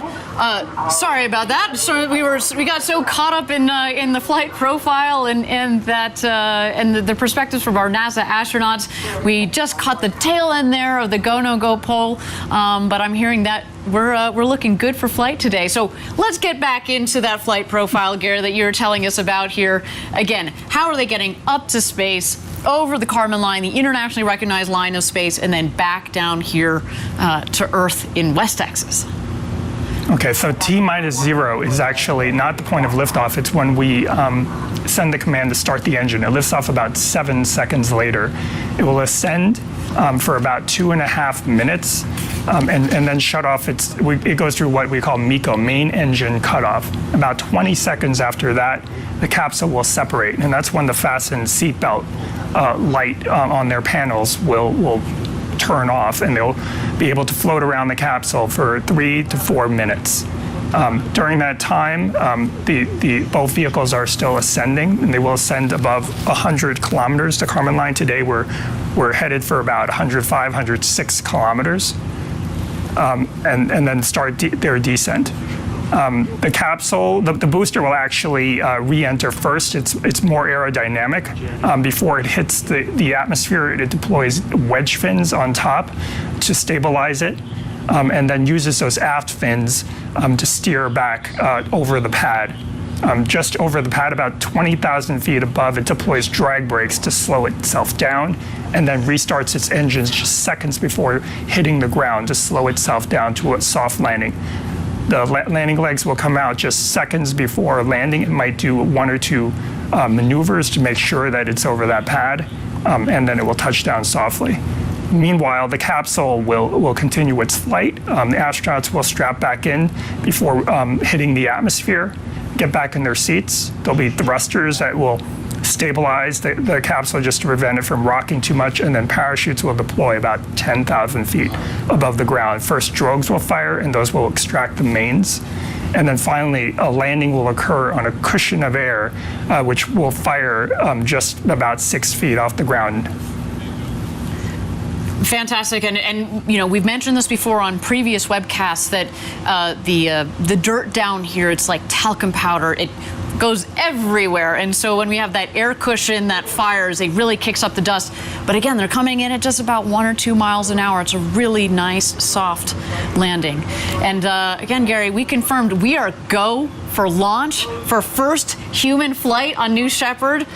My goodness, I mean, you've been waiting for this day for 17 years since you joined Blue Origin. What are you feeling right now, Gary? It's still hard to believe that it's actually here. I don't know if it's set in yet, but the main thing I'm feeling is I'm thinking about the entire team, past and present, the hundreds and hundreds of people that have worked on the New Shepard program, and what this must mean to them.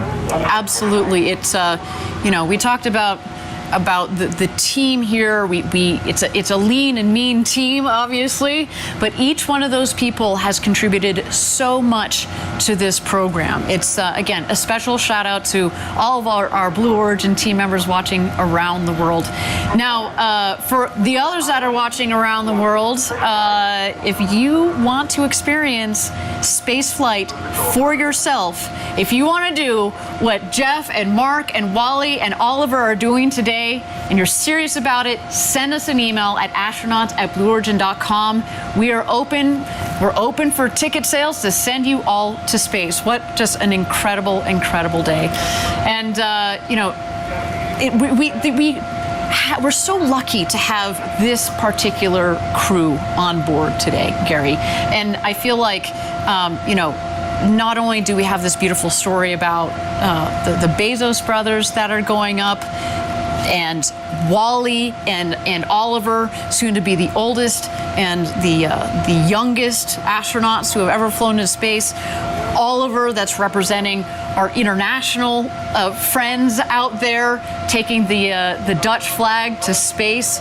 You know, and then again, Wally, who has been thinking about going to space, well, her entire life, but certainly since the 1960s, and she was part of that program that got canceled, and she just kept fighting until recently we said, hey, Wally, why don't you join us for this first crew? And I can only imagine our future customers that are going to go on board. They're going to represent the world. They're going to represent many different backgrounds, and we certainly look forward to that. As we mentioned, we're going to have 2 more flights in 2021 for a total of 3, and again, many more to come in the future. And that is just fantastic. And I can imagine, again, as you were building the system, Gary, as you were thinking about, okay, this is not just a 1 or 2 flight, you know, operation with New Shepard. You've built it for a long-term program. We've built it to continue indefinitely and to take hundreds and hundreds of astronauts in the future. We hope to be into the thousands soon. And just think about that, right? There have only been about 560, 570 people that have ever been over the Kármán line, up 100 kilometers up over the internationally recognized line of space.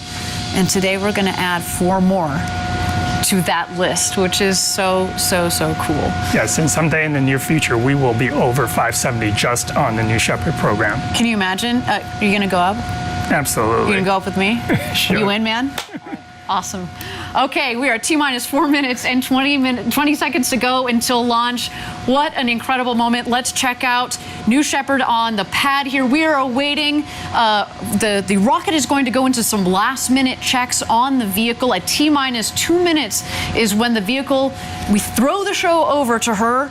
It's all on her. It's an autonomous vehicle. But Gary, do you want to talk to us about what are some of those last-minute checks that the vehicle is going through, and that we're going to see especially on our screen?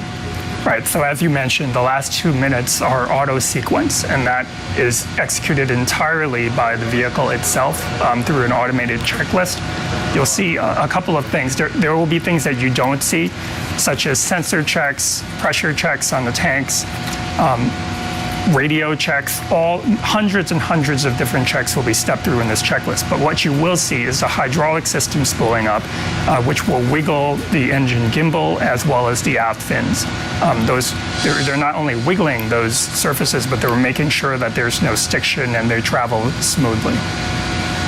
Fantastic. And again, we are waiting to see that. You'll be able to see, as Gary said, you don't get to see all of those last-minute checks, but we certainly get to see the aft fins.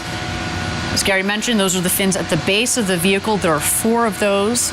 Obviously, they help direct the rocket both up and down. And then the engine will gimbal. That is our BE3 engine. The Blue Engine 3, 110,000 pounds of thrust. Liquid oxygen and liquid hydrogen are what are the propellants in the engine. It's not only a powerful and also throttleable engine. The throttle, I'll talk about the throttleability just here for a second. We throttle the engine back as it comes back to land, and that's what creates a nice soft landing, because as it comes in, of course, it's not filled with all the propellant that it had on the way back up. So if we throttle it back, kind of like an airplane, it comes in for a nice, soft landing. And, you know, what a trip to space and back. Again, this vehicle, we've had 15 successful flights on. Again, we're looking forward to this 16th one, of course, a very special one with people on board today. T-minus 2 minutes, there we go. Bridge is retracting. The bridge is retracting. There's Oliver on the left, Jeff Bezos on the right. We are about to go to space, everybody.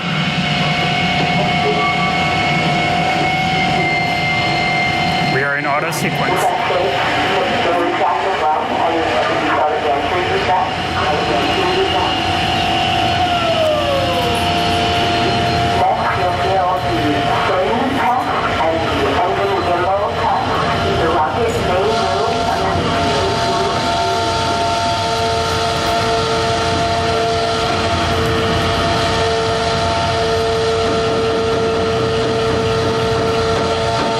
When that engine gimbal check occurs and that engine swings, they should actually be able to feel it in the cabin, because it'll sway the stack back and forth. There go the aft fin checks.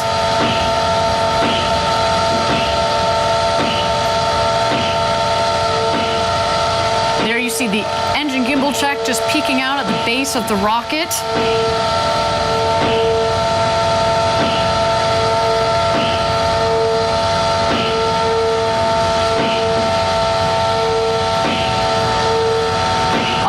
Here we go, everybody. Thousands of people contributed years to this historic moment. Ladies and gentlemen, it's time for Blue Origin's first human flight. Godspeed, first crew of New Shepard. Let's light this candle.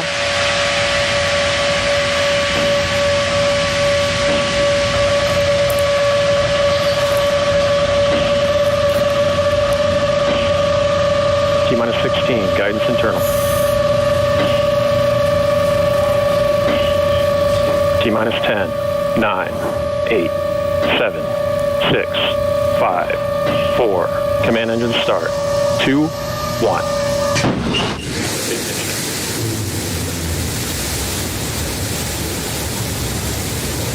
We have liftoff. Shepard cleared the tower. And New Shepard has cleared the tower on our way to space with our first human crew. Go, Jeff. Go, Mark. Go, Wally. Go, Oliver. You are going to space.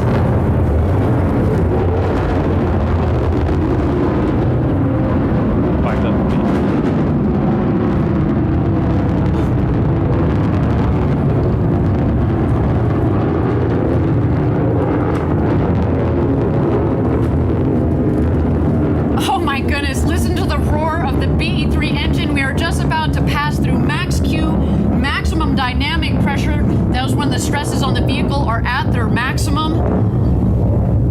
Max Q. Max Q is confirmed. Beautiful burn on that BE3 engine. Liquid hydrogen. Mach 1. And liquid oxygen as the propellant. It's a nice, not just clean in terms of beautifully performing, but what comes out of it, it's steam, right? Whew. To see the glow of the engine underneath the rocket, just under our shoulders, and to know that we've got a crew that is going to space, it just feels different, doesn't it, Gary? It is totally different. All right, you can follow along, of course, the speedometer in the bottom left, the altimeter in the middle of the screen there. So far appears to be a nominal flight.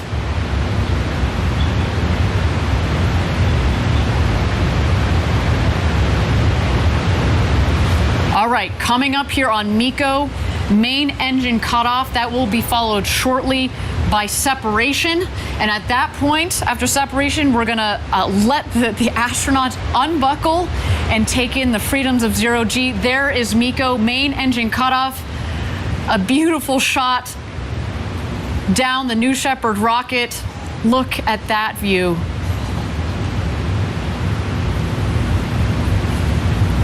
Unreal. Awaiting separation here.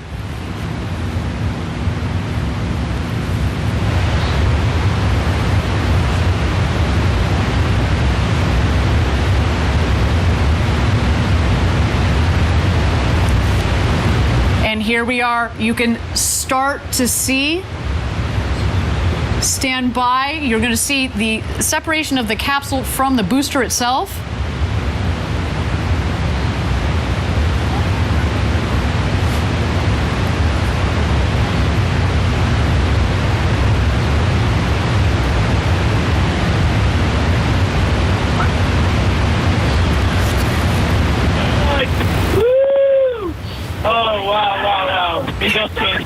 So you have to look out the window. Holy kid God. Oh, wow.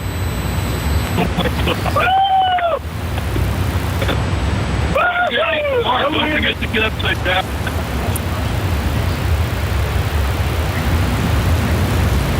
And there we go. Our astronauts have passed the Kármán line at about 328,000 feet, continuing their ascent. You see the two vehicles there. When the speed hits zero, you know that they've hit apogee, their maximum altitude, and you hear they're having quite an experience. I don't know where all my instincts are fun. Okay, I'm gonna start back. Okay. I'm here to Yep. Got it this time. You just have to wait for it. Who wants a Skittle? Oh, yeah.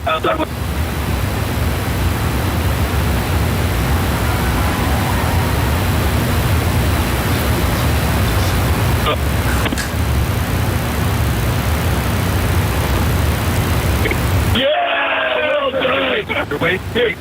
1 minute warning. 1 minute warning. Go. Oh, sorry. It's right there.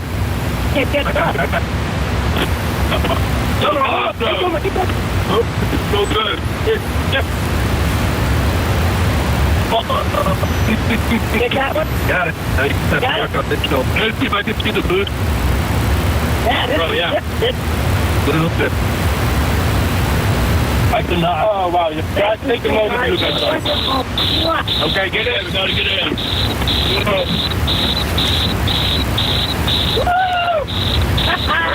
The roll. Oh, fantastic. Look at this. It's dark up here. Oh, wow.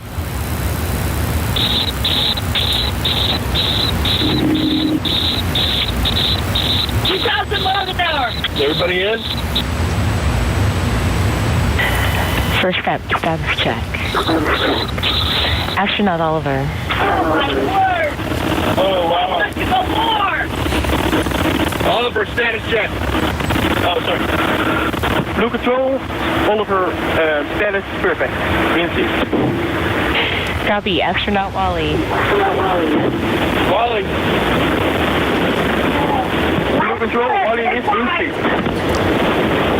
Copy, astronaut demo. Astronaut demo, revive seat. Copy, astronaut Bezos.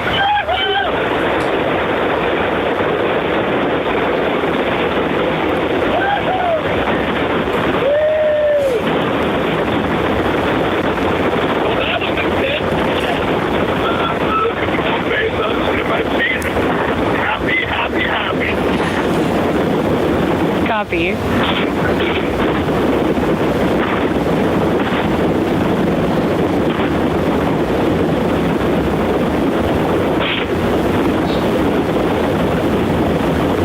Thank you again, everybody, for joining us live for our first human flight on New Shepard. So far, a phenomenal flight. Our booster is about to return to its landing pad. There we see engine relight. The sonic boom.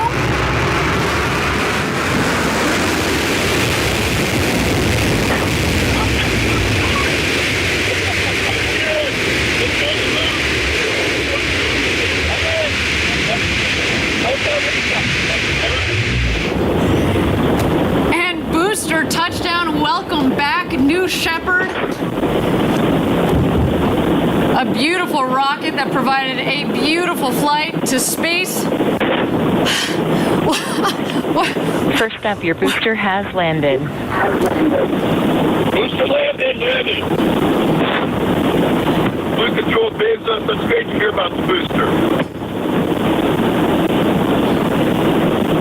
And there it is, our crew capsule with our 4 crew members on board. You have a very happy crew up here, I want you to know.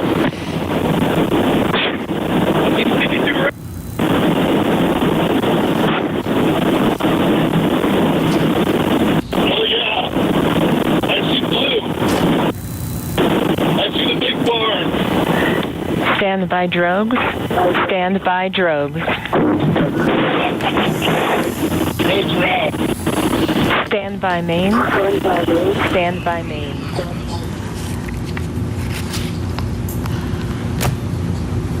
Oh, so far, a nominal flight. Here comes the crew capsule back from space. The drogues deployed. Here are the mains out, reefing and coming to full inflation. Our rocket went over Mach 3, and now they're coming floating back down at just about 15 or 16 miles an hour, about to join us home back here in West Texas after having gone over the Kármán line, the internationally recognized line of space. The world's newest astronauts. Gary, how you holding up, friend? I am speechless. Wow. And those big, beautiful windows. We've just got about a minute and a half of floating before the activation of the skirt jet for a soft touchdown. At this point, there are sensors on board that are detecting how high they are above the ground, multiple sensors. And just 6 feet above the ground, that cushion of air will puff, and they will have a soft touchdown, almost like just sitting in a chair. But I'm sure their adrenaline is pumping now.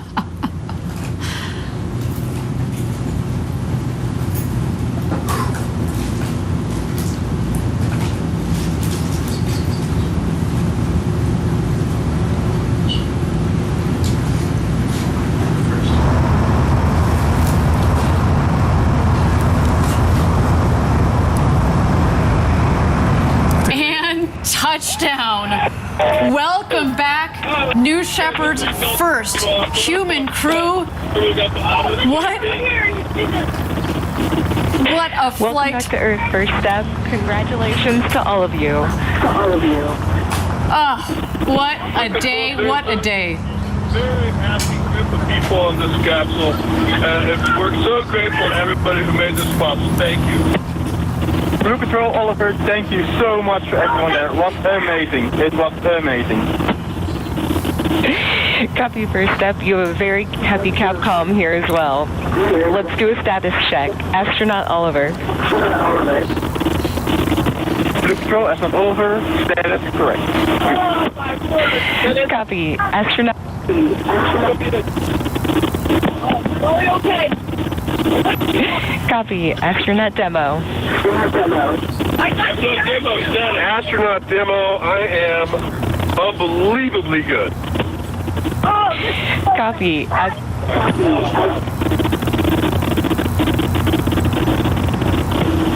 Blue Control, Bezos, best day ever. Yeah. Copy, everyone.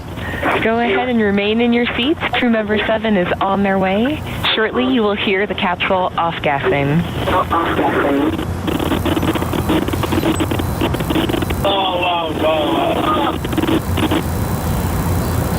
Did anybody have to or altitude or application? I didn't. Yeah. No, I'll find out. It's okay. I had my main mission was accomplished. I didn't kick anyone. That was only about 5 minutes. Yeah.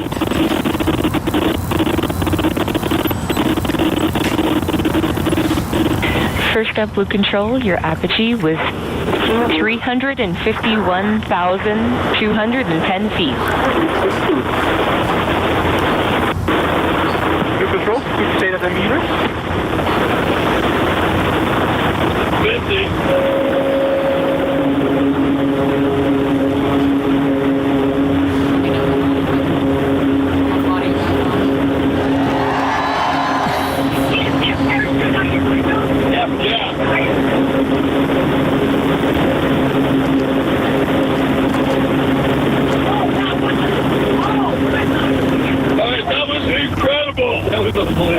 Wally, that was incredible. It was. I was thinking we were jerking and it wasn't. No, I was the helicopters. I was surprised at how easy 0G was. Yeah, it felt very, like, remarkably natural. It did. It's like swimming. Yeah. Yeah, it's weird. It actually feels good. It felt back there. There it comes. Well, what a day. You can see our the world's newest minted astronauts there on board discussing their incredible flight of a lifetime up to space and back. Wow. Our team is now preparing landing safety operations. The recovery crew has already, minutes ago, has left the barn there to go open the hatch. You can see them there. They're arriving at the capsule in the Rivians. You can actually also see that the parachutes fell very close to the capsule. It means that there's not much wind out there. It was a beautiful, beautiful day. Not too shabby, Gary. What do you think? No, it was picture perfect. And it sounds like it landed pretty much exactly where we predicted. That's how they can get to it so quickly. They start moving even before it landed based on the prediction of landing. We use weather balloons that we launched throughout the morning, and that gives us a very good idea of where it will land, which is within 1,000 feet. What you're seeing that they're doing right now is Kevin Sprague, crew member 7, is just making sure everybody is okay and gives them a thumbs up. They're also grounding the vehicle. When you go into space, you could accumulate pretty significant electric charge. That's actually why we prefer that the astronauts not get out themselves so that we can ground the vehicle of static charge, which can be quite strong. Excellent, and I think there that Kevin Sprague, our crew member 7, has given the thumbs up for all of our astronauts that are on board there. Again, Jeff Bezos, Mark Bezos, Wally Funk, and Oliver Daemen. What an incredible day. You heard them on the audio. Best day ever. I mean, I feel like this is our best day ever, and we didn't even get to go up to space. I mean, what a day. Again, congratulations to the entire Blue team, our astronaut crew, and of course the friends and family of these incredible astronauts. They're just about to exit the capsule here. Let's wait for that moment. There you see Jeff in the window. Oh, there you are. Felix is up here. All right, guys, what we're doing.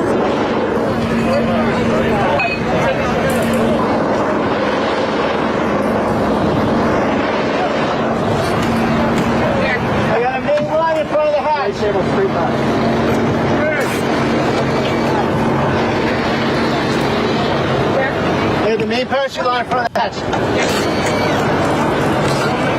Lift.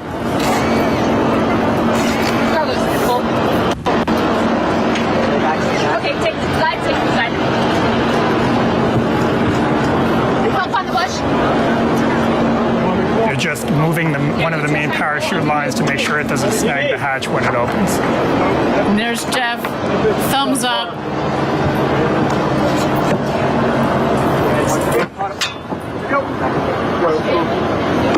CC safe, Jimmy. You heard there, the CC is safe. No, I got it. No, it's not open. Turn my light on.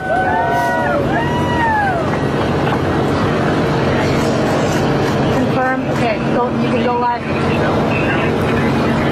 Go to the camera.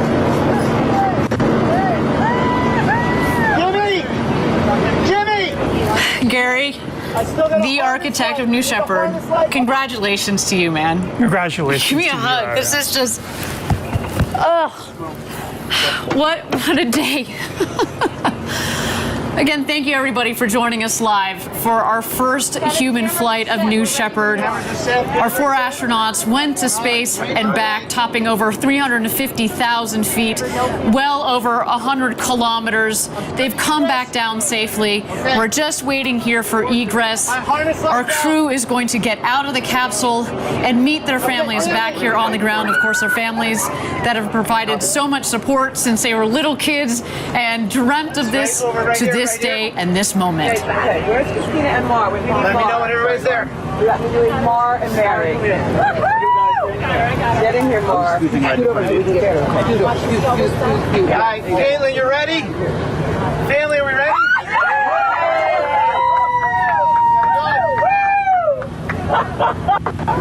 Oh my God.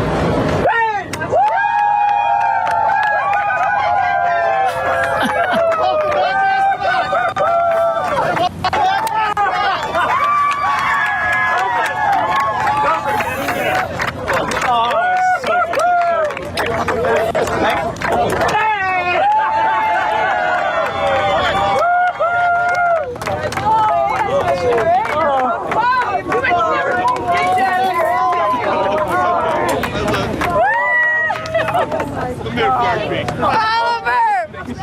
Congratulations! Congratulations! Your dad has been around! Oh my God! Your dad has been around! Congratulations! You gotta get up there, sweetheart! Oh my God! It was so great! What a day. Again, here a successful launch and landing of the New Shepard rocket and crew capsule with our first human flight crew there. Jeff Bezos, Mark Bezos, Oliver Daemen, and Wally Funk. And their families there giving big hugs all around. What a moment. So much emotion from all of them. The elation. Did you see Wally? Did you see Wally when she came out? You know, this I told you she was probably gonna do a summer, cartwheel as she came out of that capsule. What an incredible, incredible day. Let's just capture a couple more moments of this. Again, space flight, so much engineering, so much objective, hard engineering, technical thought that goes into it. But when you put people on board, there's such an incredible emotional component to this. The time, the effort, the blood, sweat, and tears, you know this better than anybody else. Again, congratulations, Gary. Thank you, Ariane. And congratulations to the entire Blue Origin team. This might have looked easy today. It was anything but easy. To design a vehicle like this that is so safe that anybody can get on board. From Wally Funk, who today became the world's oldest astronaut at 82, to Oliver Daemen, who became the world's youngest astronaut at 18. He joined us from the Netherlands. Again, big shout out to our viewers in the Netherlands. Congratulations. You should be very, very, very proud of your countrymen. I mean, again, and representing the next generation of people that are going to go into space. I mean, I can't wait to see what Oliver does with his future. I can only imagine. You heard him in the video. You know, he just wants to spread the love, spread the message. I can't wait to hear their impressions of the view from up there. And in fact, I hear in just a moment we hope to be getting a couple of impressions from our astronauts. We'll stand by for that there. You see the friends, the family. You see our CEO, Bob Smith, there. You see a couple of our other executives, of course, this crew safety team. Champagne. And it's champagne time, everybody.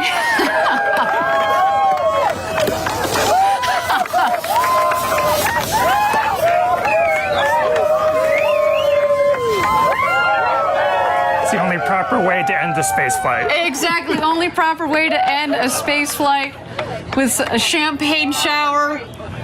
And man, that is, let me just tell you, that is the beginning of the celebrations. There is a lot more to come. We are, again, not just the crew and the families, but everybody at Blue Origin who has made the historic day possible.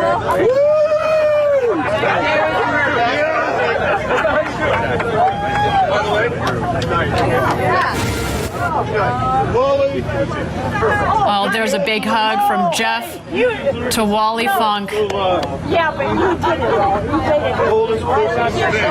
The oldest person in space. You. That's so wet. A beautiful moment there. Thank you. It would never happen. Well, I'm glad. For a woman who was denied her opportunity to go to space in the 60s, she had to wait till the 2020s, but man, it was worth the wait. There you see the Bezos brothers hugging it out. Oliver Daemen, you saw him earlier giving his father a big hug. What a moment. You saw the first hug when Jeff came out of the capsule to his mother, Jackie, followed by his father, Mike. I mean, again, what a day. What a day. To the thousands and thousands of members of Team Blue, you contributed to today as well. I know you were all hugging it out back in Kent, Washington at our headquarters near Seattle, sending you guys a lot of love from down here in West Texas. What a moment. Ella. I imagine. Oh, look at this girl. Ella. I mean, granted, you know, Gary, we weren't in the capsule, but my favorite part was hearing, you know, the hooting and hollering and the laughing. You know, Jeff is known for his big boisterous laugh. I mean, he's having the moment of a lifetime here, and you can only imagine as they were floating around up there. You saw them say, "Gosh, look at the views."